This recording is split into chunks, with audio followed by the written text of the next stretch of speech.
In some of the previous videos, we've been looking at two triangles that were similar and how that resulted in parts of those triangles being proportional, specifically how it resulted in the side lengths of those triangles being proportional.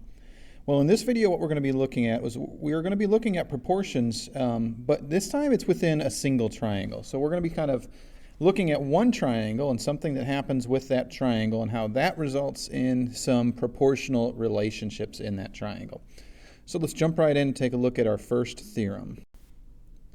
So this first theorem is called the side splitter theorem because what we're doing is we are taking two sides of a triangle and we're splitting those two sides into two parts each.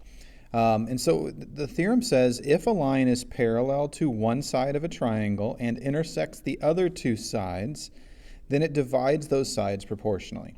So in picture form, what we have is we have our big triangle ABC here.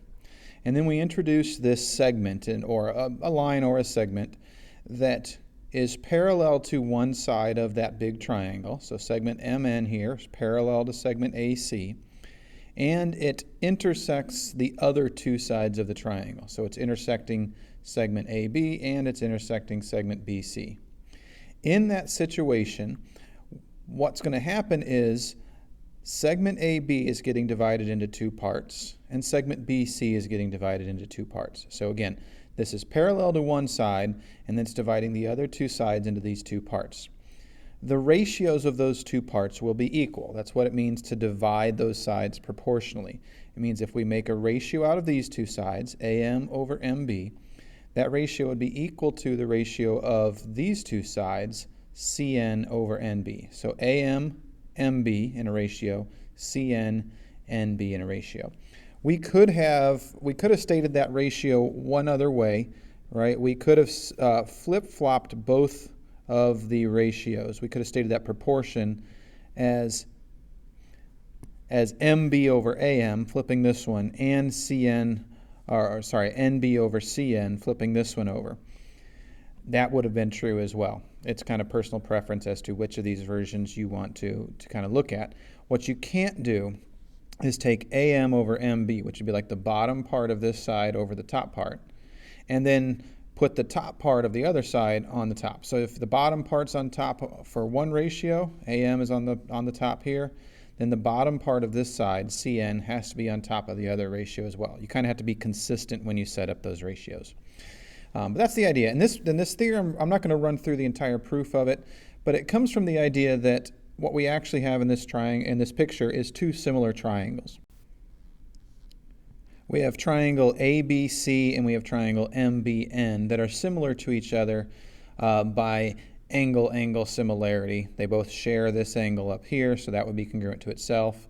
And then by the fact that these two segments are parallel, we would know that this angle and this angle are congruent because they're corresponding angles when created by transversal intersecting two parallel lines. So the idea for this comes off of the fact that these two triangles, the little one and the big one, would be similar to each other. And it just says that when we have this situation, we're going to have proportional parts of these two sides. So that's the first theorem for this section. Now let's take a look at the next one. And the next one is called the triangle midsegment theorem. Now we've talked about midsegments on trapezoids. Midsegments on trapezoids, if you remember, that was a segment that joined the midpoints of the two legs of the trapezoid. Well, a triangle midsegment does something similar. It joins the midpoints of two sides of the triangle. So you can see here G is the midpoint of segment ED, and H is the midpoint of segment EF. And we have segment GH joining those two midpoints together. So that is considered the midsegment. It is considered a midsegment of this triangle. And so that segment, joining the midpoints of two sides of the triangle, there'll be two qualities of that we want to pay attention to. First of all, it's going to be parallel to the other side. So segment GH and segment DF would be parallel. And it's going to be half as long as that third side. So segment GH is half as long as segment DF. And this also comes off the idea that we would have two similar triangles. Triangle EGH and triangle EDF would be similar to each other. This time they'd be similar by side angle side, because they would share angle E, and then this side of the small triangle and this side of the big triangle would be proportional. This one's half as long as that. It'd be proportional to this side compared to this side. Again, this segment EH is half as long as segment EF. So we would have that side angle side similarity for these two triangles, and that would be what would allow us to conclude these two things to be true, because these angles here would be congruent to each other, and so that would make these two lines have to be parallel because they would have congruent corresponding angles, so they would have to be parallel to each other. And this would be half as long as this because that's kind of the scale factor of this small triangle to the big one. Each side of the small triangle is half as big as the corresponding side on the big triangle. So that's kind of where this theorem comes from. It deals with the midsegment of a triangle. The midsegment is parallel to the third side, and it's half as long as the third side. Now the next idea that we're going to look at is it's not its own theorem. It's technically a corollary to the side splitter theorem. And a corollary is it's like an add-on. It's like, well, if the side splitter theorem is true, then we can also kind of assume that this next statement would be true. And so what this one has is it starts us off with three parallel lines, line L, line M, and line N, that are all parallel to each other. And then we draw these two transversals across them.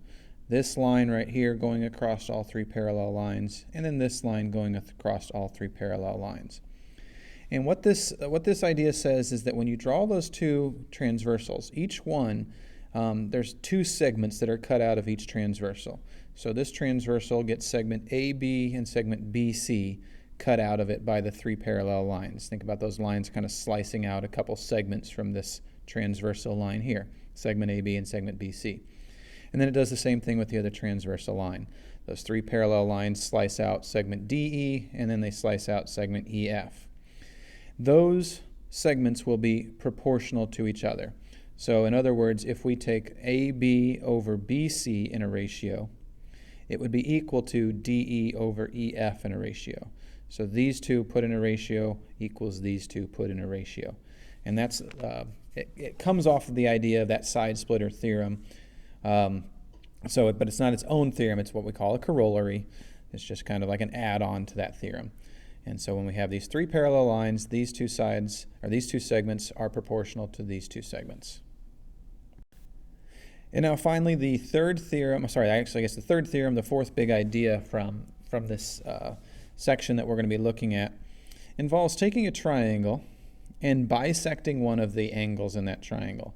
So in this case, we have this ray right here that is bisecting angle UVW, creating these two equal-sized angles.